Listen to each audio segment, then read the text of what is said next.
Right. Hi, everyone. My name is Emery Edwards, and welcome to my Capstone Symposium presentation. The title of my poster today is Whale, Would You Look at That? A review of whale and vessel collisions on the West Coast. Let's first move into some background here. Whales are a key species in our marine ecosystems. They are known to sequester carbon in their bodies and are essential to the food chain. As climate changes, the species' continued survival is threatened and is further jeopardized by vessel collisions. As the size, weight, and frequency of vessels traversing the west coast have increased, so have whale collision and mortality rates. Blue, humpback, fin, and gray whales all have migration patterns that overlap high traffic areas, including important feeding and breeding grounds. It is sadly not uncommon for whales like the young female humpback in Figure 1 to find themselves victims of large ship propellers while migrating. Given these threats, it is essential that policy intervention is taken. So, throughout this process, I was guided by two research questions. I first wanted to ascertain what the scope of the whale and vessel collision issue is on the West Coast. And then I also wanted to discuss what policy intervention is necessary and also feasible for collision frequency and mortality reduction. This past winter, I was able to work with NOAA Fisheries West Coast Protected Resources Division, and I also collaborated with the East Coast Office of Protected Resources. The goal of my internship was to assist with developing a national collision database with standardized data collection fields. The aim was to make sure that the important data like collision descriptions, animal information, etc., does not get caught up in large narrative paragraphs like it often does.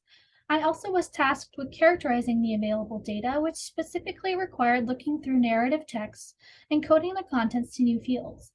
This allowed me to map trends not mapped before this project.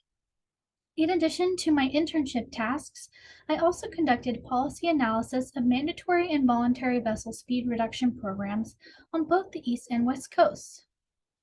So, to address my two questions, I first looked at the scope of whale and vessel collisions in order to understand how policy intervention may apply.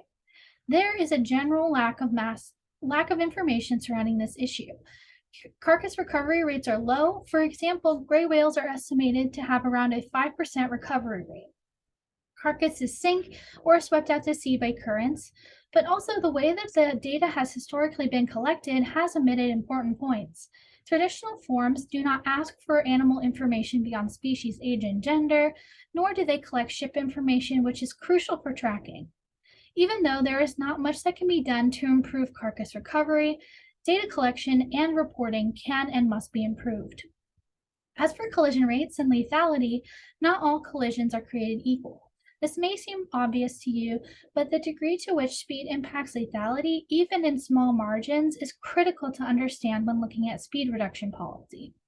There is an estimated 80% chance of mortality if a whale is hit at 15 knots, and a 20% rate of mortality if hit at 8.6 knots.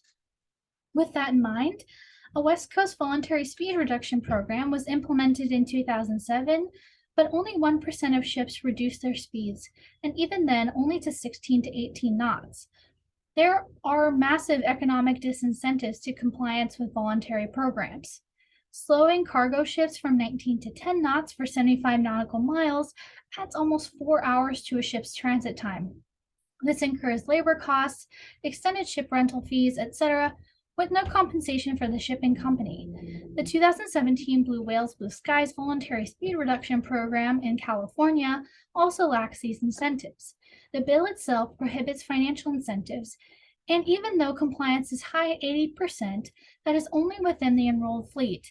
This program is promising, but without substantial incentives beyond the trophy award presented to compliant companies, it is likely that the program will not reach as far as it needs to.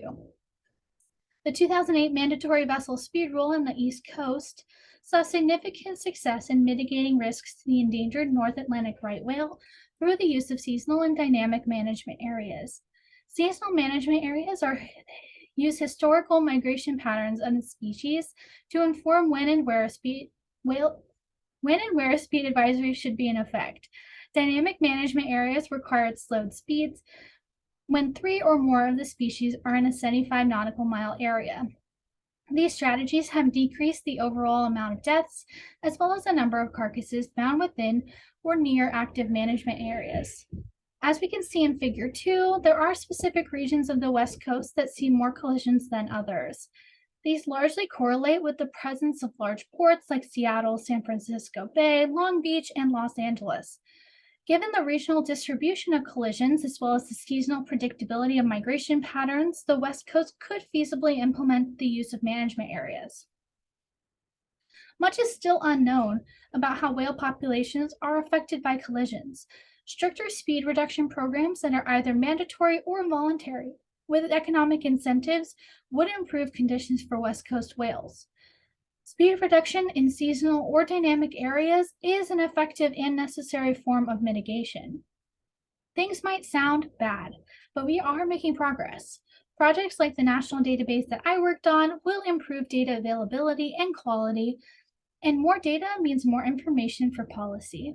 The West Coast will be better suited to dictate regions for speed reduction and track common offenders. Habitat remediation efforts, like in California for whale population recovery, are essential, but without substantive speed reduction policy, it can and will put whales at higher risk of collision. Thank you for listening to my presentation. I would love to acknowledge my site supervisors, Justin and Dan. Thank you so much for your help during this process.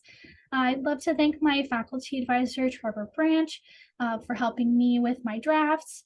And I would also love to thank my friends and family for getting me through this. I could not have done it without them. So thank you so much.